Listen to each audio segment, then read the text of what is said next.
Good morning, Christine Regan Lake here. Hope all is well.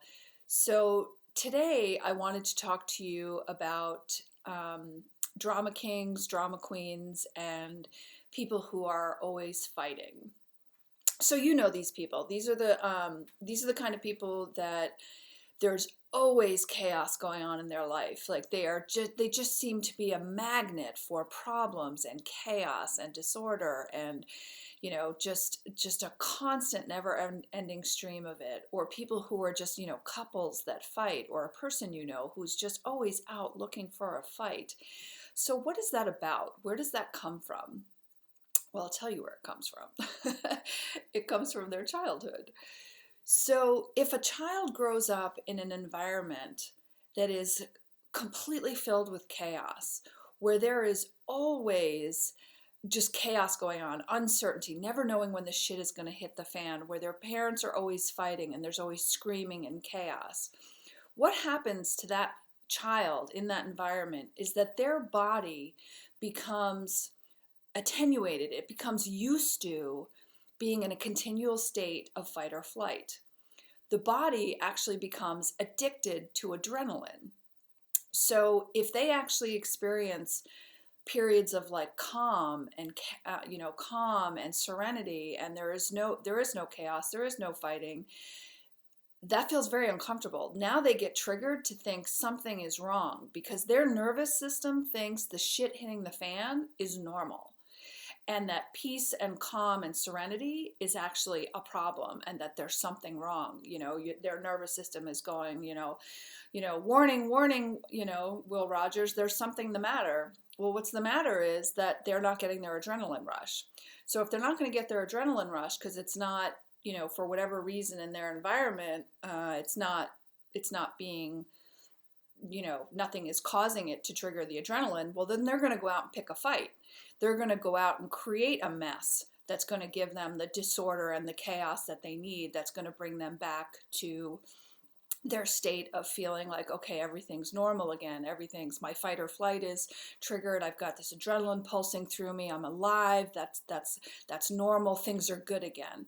And it was really interesting because I was dating somebody maybe a year and a half ago, whatever it was, and it was interesting because he kept talking about his last relationship where it was like super passionate, but his description of passionate was they were always fighting. They were always fighting and screaming, and I was like, oh, I know what this is. And in the beginning, when we first started dating, we'd have kind of passionate discussions because I had certain beliefs that he didn't hold.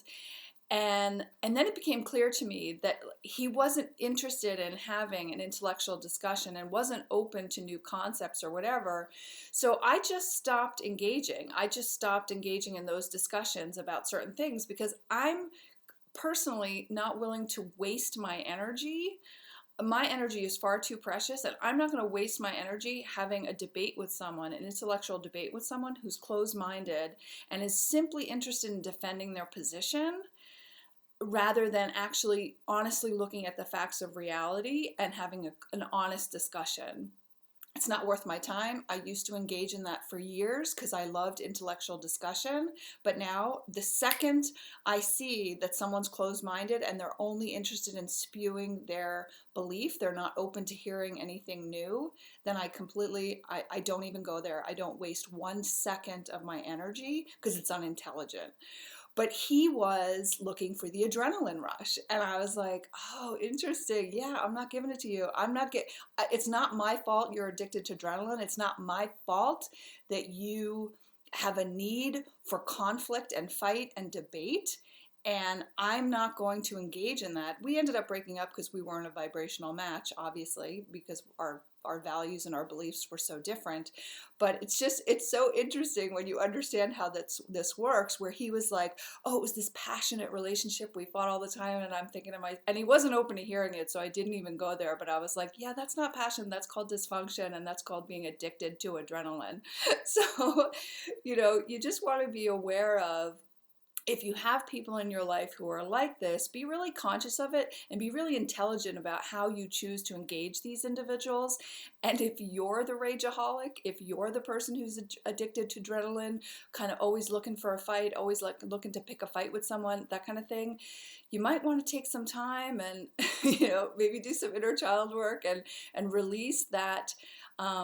Release the anchor in your system that tells you that fight or flight is a normal way your body should be, and that conflict is normal, because it's not. Conflict, having an addiction to adrenaline and fighting and engaging like that, is not healthy. It's not passion, it's dysfunction. So anyway, I just wanted to share that thought with you today. I hope you found value. Have a beautiful day, and I look forward to connecting again soon. Thanks. Bye.